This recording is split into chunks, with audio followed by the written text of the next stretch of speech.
Hello, all greetings. I am Gilles Mansillon. I wanted to come to you today. I want to send a greeting and blessing, and thank you for tuning into to this channel. I wanted to briefly discuss this coming full moon in Cancer that is happening tomorrow. It is when the moon is in Cancer, it is exalted, for it is this most homey sort of place. For the Cancer is really much about the inner self, and the moon is about our emotion, our feeling, sensation, and so they come together. So this exaltation can be a double-edged sword as well, but for the most part it should be a positive new moon, and so it is very much about understanding how to be close to ourselves, to take care of ourselves, to take care of our inner self, our inner child. The inner child is part of our higher self. It is part of our eternal self. It is a state of eternal youth as well. It can, once we understand that frequency, we may be able to use it to erase aging from our cellular makeup.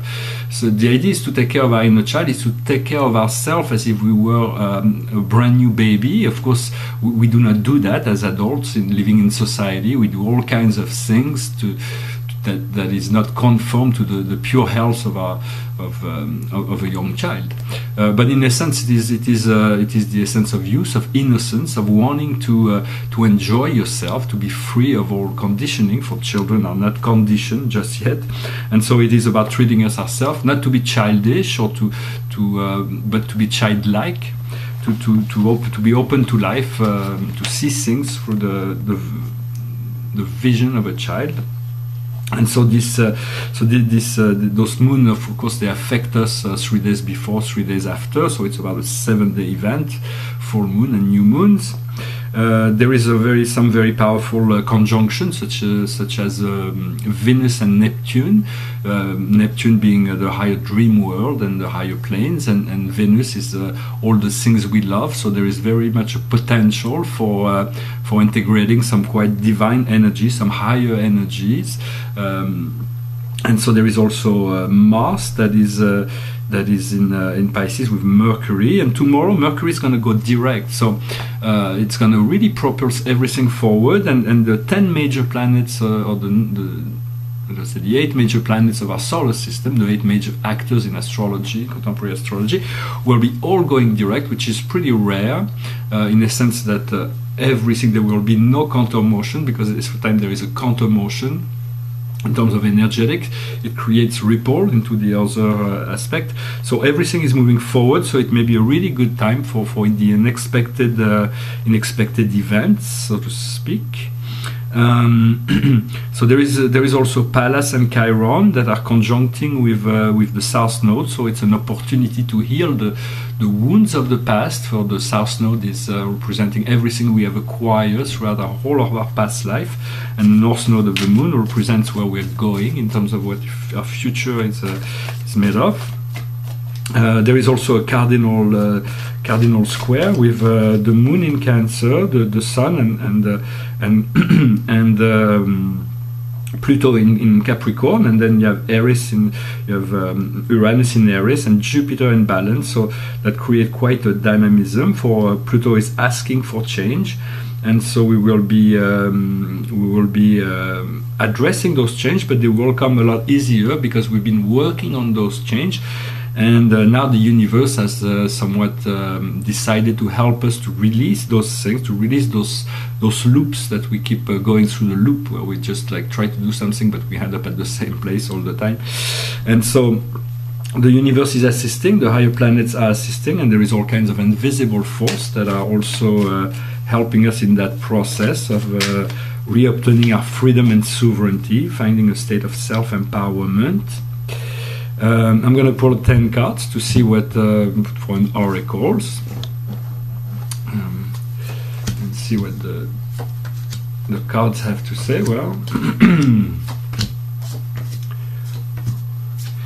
the situation is about the world. It's about we are the world. It's the living planet, for we are all connected to this planet. That's a living being. That's part of the great understanding of this year. The mainstream of the main consciousness of humanity is going to become slowly but surely aware that life is a living being and we're not just sitting on a rock, so to speak.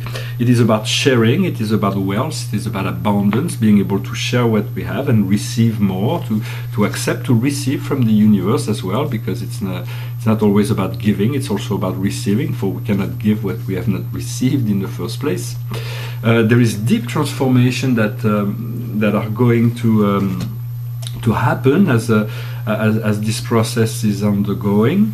Those deep transformation is not always clear when we're transforming into what, but we have to trust that we're transforming into the right and proper form. Our consciousness is evolving towards something better, but in between the transition between one state to another, there may be chaos. For the chaos is really what we need to everything is being taken apart, and then it stays in a state of chaos, but it's going to come back in a proper place. So there is intelligence, there is a great intelligence to all that is going on in terms of this transformative process.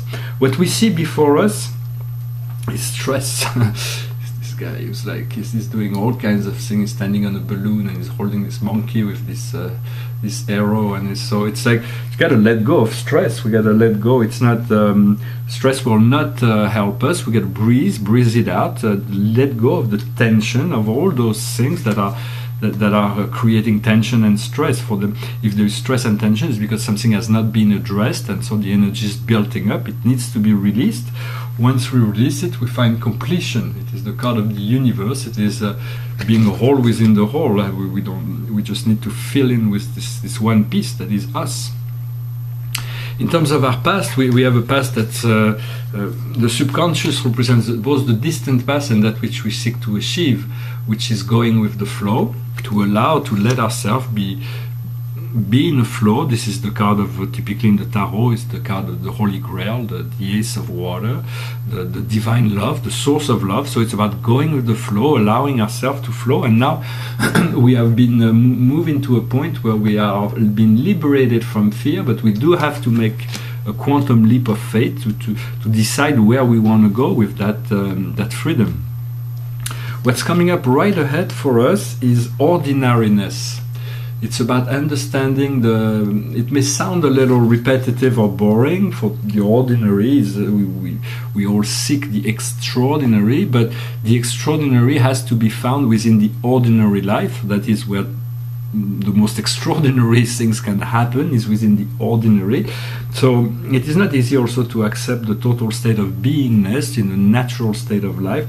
We always seek to find excitement, but we have to settle in for a little while in terms of connecting with nature, finding appreciation in the simple things of life. In this situation, this is what we are. We are harmony. We are able to regenerate our energies and allow this energy to flow. Our environment, our surroundings. Here we have the past life, so it is still the test that maybe what is we may get stressed out about is because there is a lot of unknown that is being presented to us. But it will also be about reintegrating our past life. For everything is a mirror. We cannot always see that life can be really hard, but life can be also really good. Life is changing, and everything we go through, we need to go through in order to process whatever we need to process. There is never any random situation in life. Everything has meaning and reason, even if we do not see or understand it. Not everything can be understood intellectually. For in a sense, this card is called past life. Is in a sense, in the traditional tarot, it is the moon. It is the veil within our consciousness. But all those things will clear up. Will clear up soon. They just need to. It is just something we need to pass through this shadow aspect in order to find the light at the end of the tunnel, or behind the clouds, so to speak. Then, in terms of our inner emotion, our hopes and fears. Here we have playfulness, so it is quite a joyful card.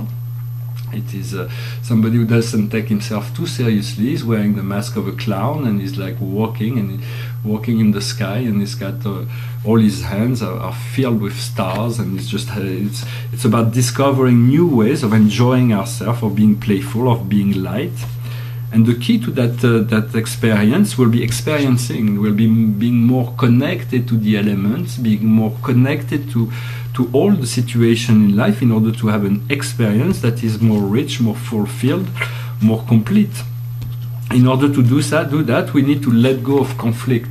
This card that is called compromise is two warriors that are ready to fight to defend their point of view. It is far better to stay happy and let people think they're right than to fight to the bitter end, so to speak. Because even if we're right, if we go through to prove to others that we're right, we have to go through a conflict, then everybody loses. The only teaching told us that in conflict, the only wisdom is to stop halfway, not to go to the end of it. For it is all those right and wrong are ego situation. If somebody is really not willing to hear you, just let them be with their thoughts and understanding. But try to keep stay serene no matter what anybody else think. And from there we find flowering.